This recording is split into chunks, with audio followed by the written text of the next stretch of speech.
Hey everyone, welcome back to Life with Dr. Trish. So YouTube is so funny. I know I haven't recorded for a while. I got really busy with life as usual and couldn't handle recording as often as I used to. It's especially taxing to spend so much time researching and putting together videos to only have a few hundred people watch it. So I've been minding my business and working on other projects.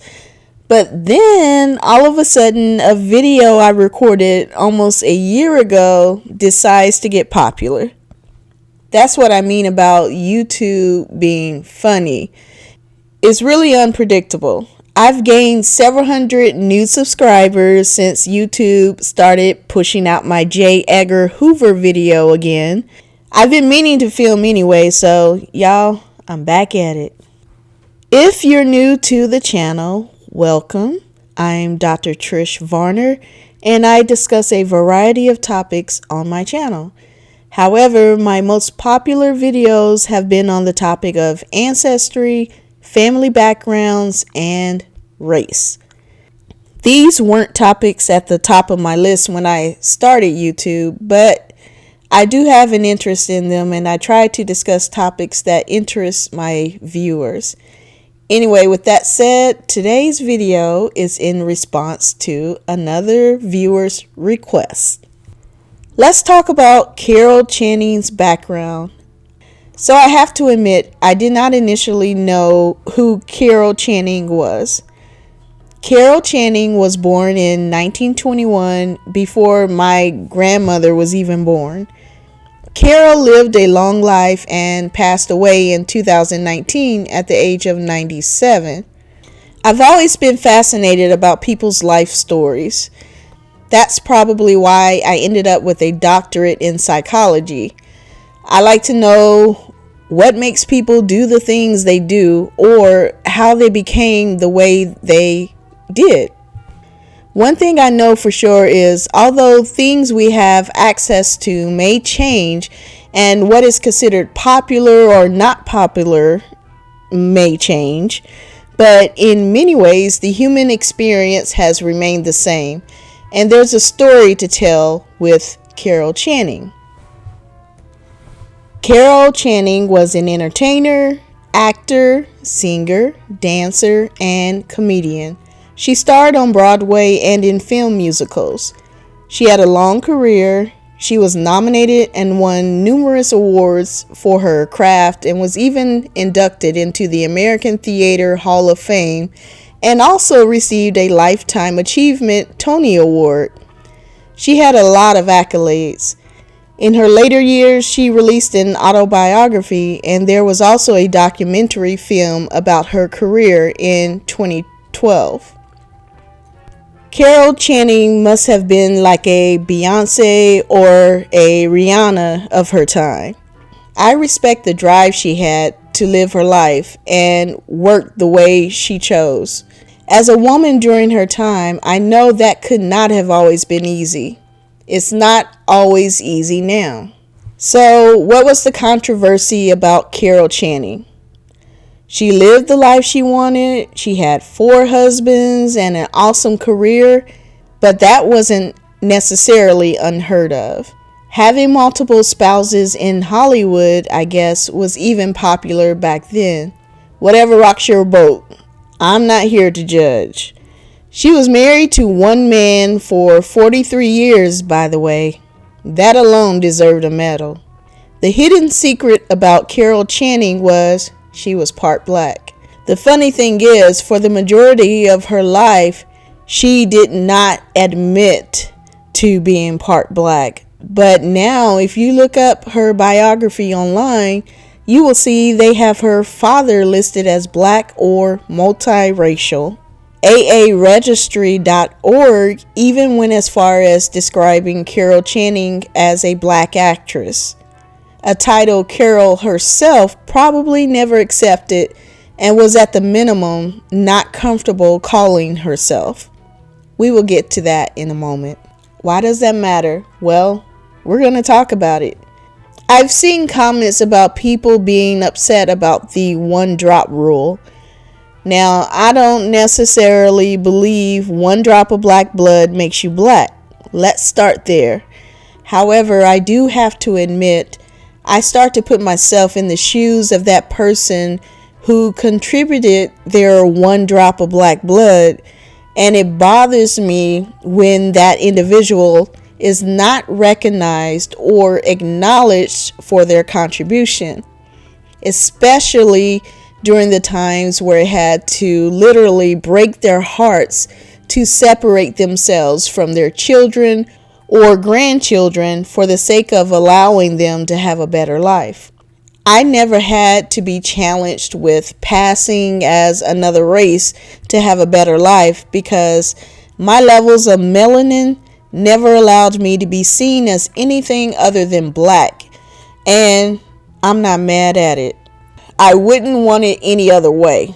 But I have to admit that if they wanted to erase me and pretend like I never existed, I would have a problem with that. I would want to be acknowledged. You may have a different view, and that's fine, but this is mine. So let me tell you about Carol's family and how they ended up passing to the point where Miss Channing was embarrassed about learning of her father's ancestry.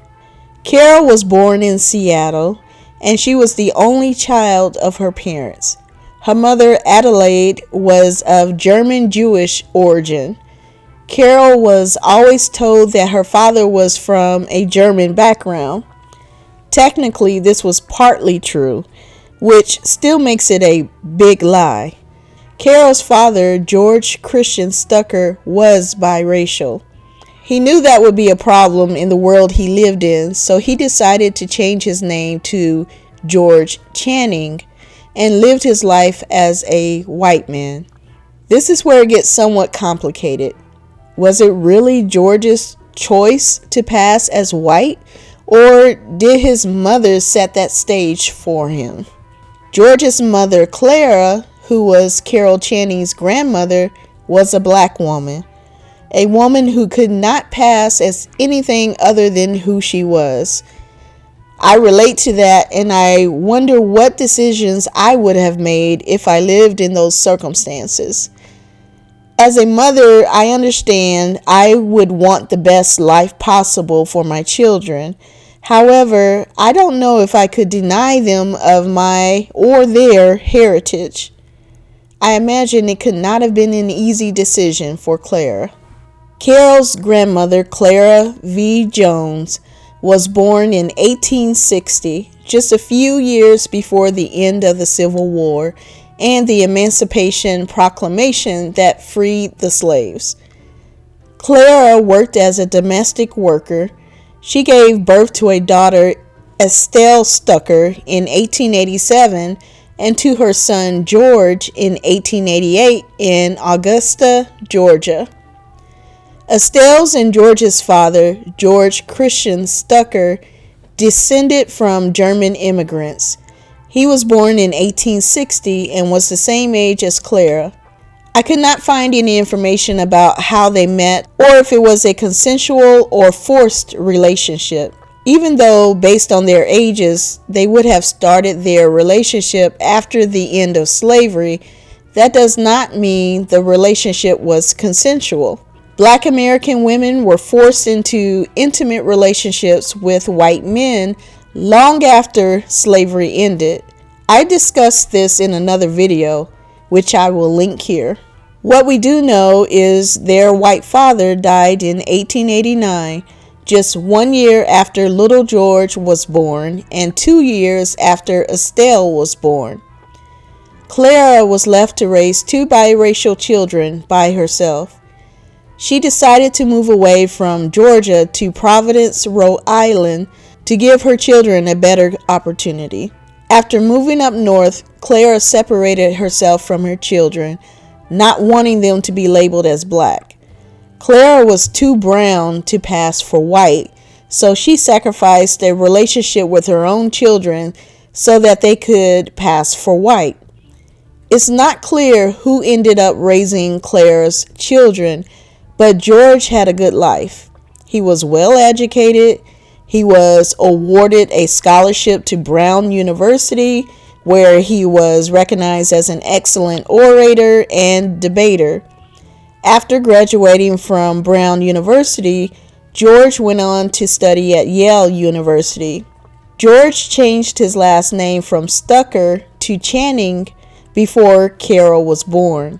According to Carol, her father changed his name for religious reasons after becoming a Christian Scientist. However, perhaps it could be argued that he wanted to separate himself as much as possible from his past that could potentially reveal he was a white passing man. George's birth certificate, which labeled him as colored, was also mysteriously lost in a fire. George worked in newspapers and eventually moved to Seattle, Washington, and became the city editor of the Seattle Star. He met his wife and Carol's mother, Adelaide, in Washington.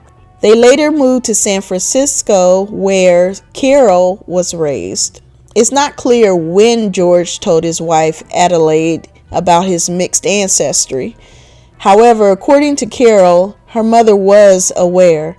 In fact, when Carol was 16 years old and headed to college herself, her mother revealed the secret to Carol.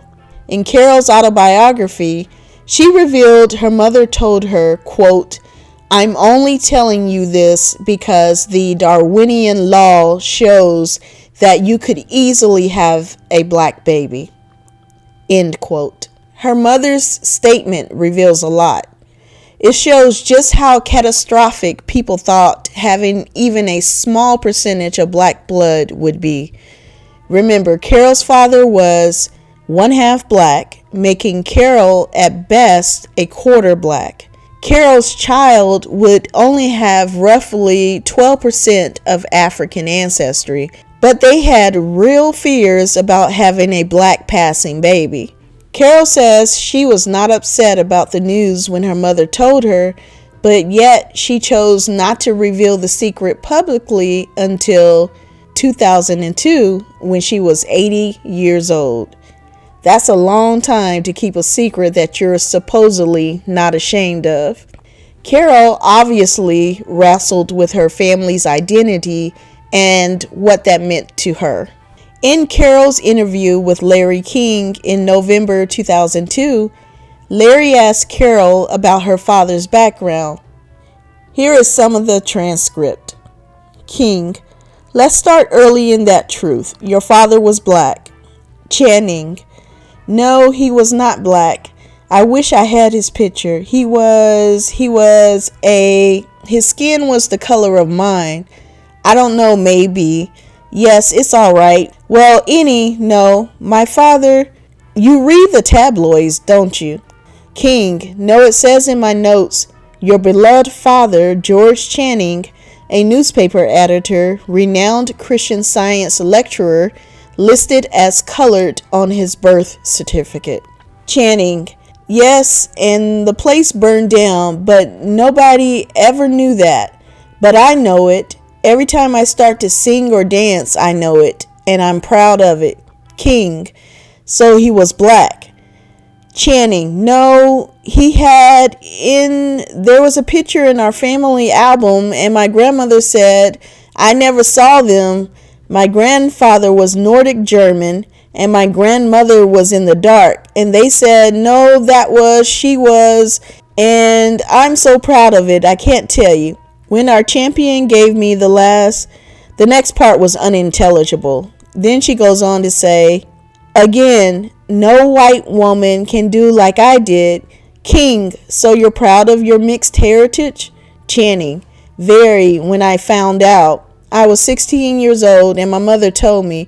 And only the reaction on me was, gee, I got the greatest genes in show business." End of transcript. Even after wrestling with mixed race identity for over 60 years, you could tell Carol still was not comfortable openly discussing or admitting this heritage. I'm by no means shaming Carol, but I think her reaction reveals a lot about how people felt about black people back then and how some people still feel about black people now. Notice from the interview that Carol skated around Larry King's questions several times. As a psychologist with a PhD, I can't help but analyze this behavior. First, after King blatantly says, "So your father was black," Carol immediately says, "No," in a defensive manner. She didn't see her father as black. Perhaps in her mind, he didn't behave how she felt black people behave. Carol started talking about his skin was like hers. This indicates that she obviously did not relate herself to having a black identity. It's like she was saying, "I'm white and my dad was like me." It's almost like she was proving she had the right to be accepted in the white community, and so did her father. Carol clearly identified as white even after learning so many decades ago about her true family history. When Larry asked Carol if her father was black, she immediately said no. As the interview went on, she preferred to discuss his accomplishments. Unfortunately, we seem to see this a lot in America, even today. It was like she was justifying that he was a good person through talking about what he achieved in spite of having African American ancestry. Even today, we hear people saying how well-spoken certain black people are or how much they've accomplished in their lives, like they are justifying that makes them a better person, not like the typical black person, so they should receive special treatment. It's like some people automatically want to associate blackness with bad or low achievement. So Carol felt she needed to defend her father for being part black, whereas she had a totally different tone when discussing her German ancestry. She didn't feel the need to defend it and instead easily identified herself with it as being a part of her background. Then Carol said something that was almost cringe-worthy. She perpetuated the stereotype that all black people can sing and dance. She associated her singing, dancing, and flair for entertainment to the genes she must have inherited from her father. On the surface, this doesn't appear to be a bad thing, but once you look deeper, it can almost be seen as an insult. Carol was a good student. She had a good education. She was intelligent. Her father obviously was too and received awards to prove it. However, Carol did not associate any of these things to her father's blackness. Instead, she concluded that her black genes made her a better entertainer, as if that was the only good thing being part black brought her. Carol's father, George, did send mixed messages to his daughter. While researching this story, I couldn't find anything that mentioned Carol having a different discussion with her father about race. Why wouldn't Carol just go directly to the source? She found out in 1937 from her mother that her father was passing. Her father lived until 1950 something. That gave her ample time to get his side. I couldn't find anything, though, that said Carol confirmed the story with her father. Nevertheless, the record trail indeed shows Carol's father was biracial and Carol's grandmother was African American. Carol did share stories about her childhood with her father. She said her father had two ways of speaking. One way for the white people he encountered, and a more comfortable version when he was at home and free to be himself. We as black people understand this all too well. It's called code switching, the practice of alternating between two or more languages or varieties of languages in conversation. Black people do it regularly. We will speak one way around a certain group of individuals and a different way around those with a similar cultural background. Carol said her father would also teach her gospel songs and what sounded like Negro spirituals. When Carol was on the Wendy Williams show in 2010, she revealed again her internal conflicts about her mixed heritage. Carol was over 90 years old at this point and had over 74 years to reconcile how she felt about her mixed ancestry. When Wendy Williams asked Carol about her African American heritage, Carol allegedly informed Wendy that she wasn't sure if her mother had told her the truth. She said her mother and her father had many disagreements in their marriage, and she wondered if perhaps her mother only said that her father was part black to get back at her father. What was the cost of Carol's grandmother's decision to allow her children to pass as white so many decades ago? I wonder if she would have made a different decision if she could have seen the future of her family, her children and grandchildren and great-grandchildren. Certainly, Clara's son and her granddaughter had more opportunities than Clara could ever have dreamed of. However, her son was left having to hide his identity his whole life, to the point where he couldn't even have an open conversation with his own daughter about his family background and his racial identity. Carol never got to fully understand or see her father because of it. So, in many ways, they were robbed of having a closer bond with one another. Carol also never got to know her grandmother or even hear about her life, which is really sad to me. Clara sacrificed all she had to only be written off in history by her own descendants. They didn't recognize nor appreciate the sacrifice. They didn't honor her life.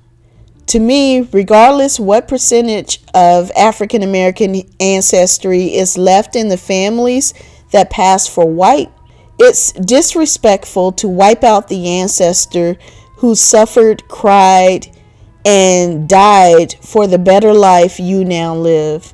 Clara was worthy of being remembered for her sacrifice. The things we choose to not reconcile from our past can also come back to haunt us later. I believe in generational behaviors. Some call these curses. These are carried from one generation to the next. In this story, Carol's grandmother was excluded from her family's lives.